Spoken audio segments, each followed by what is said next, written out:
Olá! Hoje a gente vai mergulhar num sistema bem fascinante para entender aquelas forças ocultas que muitas vezes guiam nossas ações sem que a gente perceba.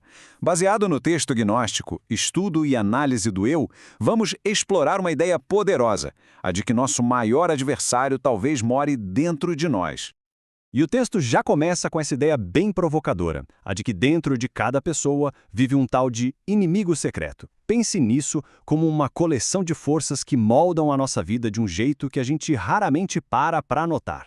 Então, a grande questão que essa análise propõe é exatamente essa. A gente vai usar o mapa psicológico apresentado na fonte para explorar e, quem sabe, até confrontar esse adversário que vive do lado de dentro. E para organizar essa investigação, aqui está o nosso roteiro de hoje. A gente vai passar por cada um desses pontos para entender esse tópico complexo de forma bem clara.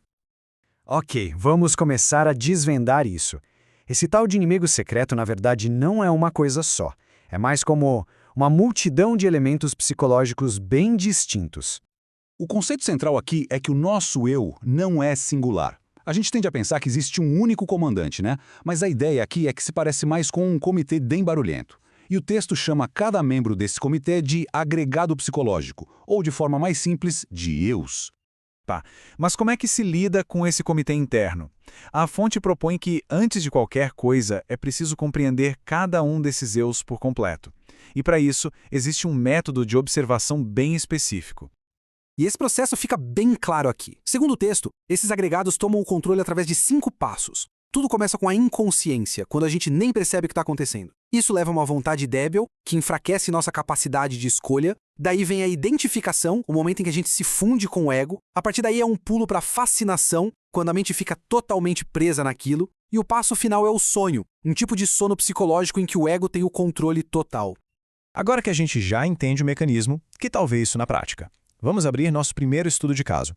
O texto identifica o ego da luxúria como o pior de todos os egos, porque é o que mais drena nossa energia vital. E para ter uma ideia da complexidade, vamos olhar só algumas das suas muitas formas. Começando pelo eu narcisista, que é basicamente aquele que se apaixona pela própria imagem, pelo próprio corpo. Outra faceta bem conhecida é o eu do ciúme. Ele é descrito como um senso exagerado de posse sexual, que pode, em casos extremos, chegar perto da loucura.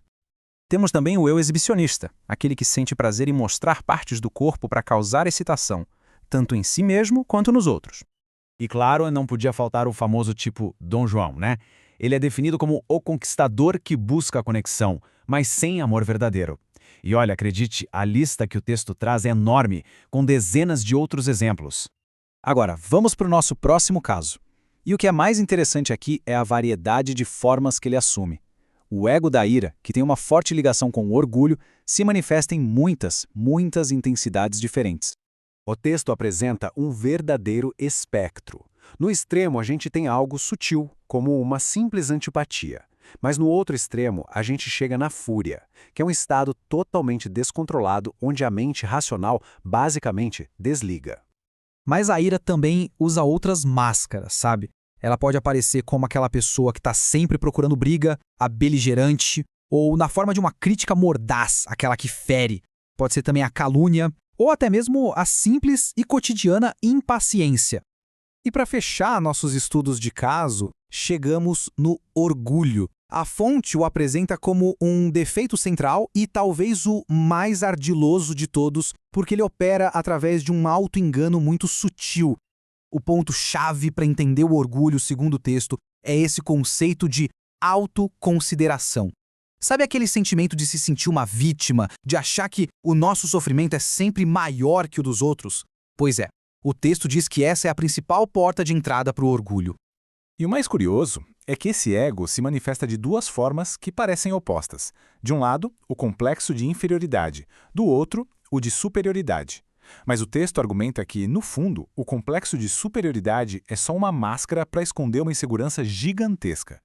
Ok, depois de olhar para todas essas forças, para esses eus tão negativos, a pergunta que fica é, para quê? Qual é o sentido de fazer um autoestudo tão intenso assim? Bom, o texto dá um motivo bem claro.